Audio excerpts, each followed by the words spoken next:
harapan yang disampaikan oleh PAN ke publik adalah agar Erik menjadi calonnya Ganjar. Kira-kira kan kayak begitu.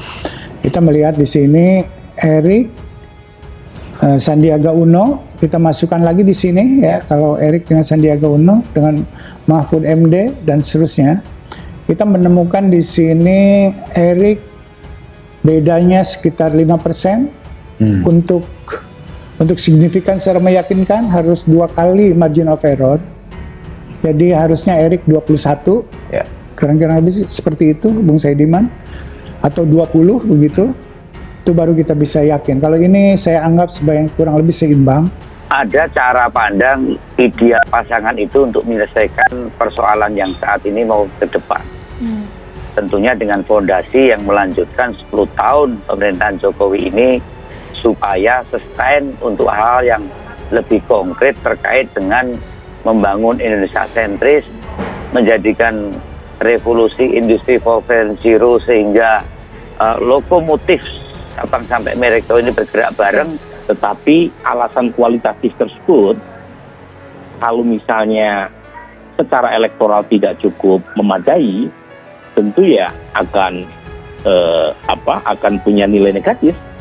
Karena ukuran paling utama adalah sehebat apapun alasan kualitatif, kalau kalah nggak ada gunanya juga. Nah, maka pertimbangan elektoral dalam konteks pertarungan yang kompetitif yang tadi Bung Refli sebut, itu skornya paling tinggi. Nah, alasan kualitatif misalnya soal Islam, nasionalis, Jawa, luar Jawa, kemudian punya nilai teknokratik dan lain sebagainya. Itu kan alasan-alasan kualitatif yang mungkin bisa dilekatkan pada siapapun berdasarkan pilihan yang akhirnya diambil oleh seorang politisi. Tapi ujungnya, seberapa besar potensi elektoral yang dibawa oleh cawapres itu menjadi sangat menentukan. Jika Ganjar Pranowo duet Erick Thohir di Pilpres 2024, hasil survei SMRC sebut potensi menang. SMRC merilis survei simulasi Capres dan Cawapres. Survei dilakukan pada Mei 2023 dan dilakukan secara tertutup. Hasilnya dari 8 nama bakal calon wakil presiden atau bacawa pres, Menteri BUMN Erick Thohir memiliki potensi paling besar untuk mendapatkan dukungan bila dipasangkan dengan bakal calon presiden atau bacawa pres Ganjar Pranowo. Pendiri SMRC Saiful Mujani mengatakan dalam survei tersebut nama Erick Thohir bersaing dengan Menteri Pariwisata dan Ekonomi Kreatif Sandiaga Uno. Erick mendapatkan dukungan sebesar 19,4% dan Sandiaga Uno 14,3%. Hal tersebut disampaikannya dalam program bedah politik bertajuk Bakal Calon Wakil Presiden Pilihan Publik yang disiarkan perdana di kanal YouTube SMRC TV pada Kamis 29 Juni. Kita menemukan di sini Erick bedanya sekitar 5%. Untuk signifikan dan meyakinkan harus 2 kali margin of error. Jadi harusnya Erick 21% atau 20%, itu baru kita bisa yakin. Kalau ini saya anggap kurang lebih seimbang antara Erick Thohir dan Sandiaga Uno. Kalau Erick Thohir dengan Mahfud MD itu memang berbeda signifikan, kata Saiful. Jadi ada di sini nama Erick. Nama Erick untuk Ganjar Pranowo cukup bagus dibanding tokoh-tokoh lain, terutama kalau dibandingkan dengan Hovifah, AHY.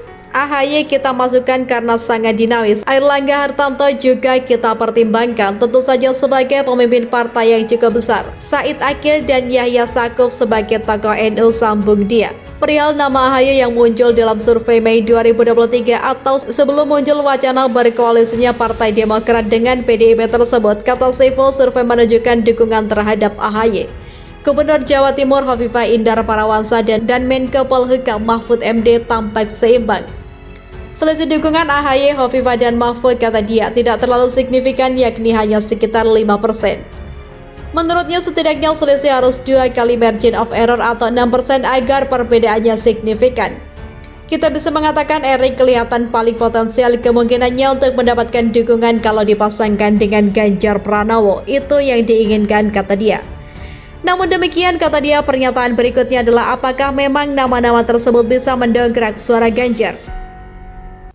Untuk menjawab pertanyaan spesifik semacam itu, kata dia, memerlukan studi lebih lanjut. Kalau di sini ini aspirasi masyarakat, sebaiknya Ganjar wakilnya siapa? Apakah itu sudah pasti mendongkrak? atau pernyataan spesifik seperti itu harus ditelan terlebih dahulu, kata Saiful. Berikut ini elektabilitas nama-nama tokoh bacawa pres dalam simulasi tertutup 8 nama versi SMRC. Erick Thohir 19,4%, Sandiaga Uno 14,3%, Mahfud MD 13,2%. Hovifah Indar Parawansa 8,8%, Agus Harimurti Yudhoyono 8,4%, Erlangga Hartanto 7,8%, Said Akil 2,5%, Yahya Khalil 1,4%, tidak tahu atau tidak menjawab 24,3%.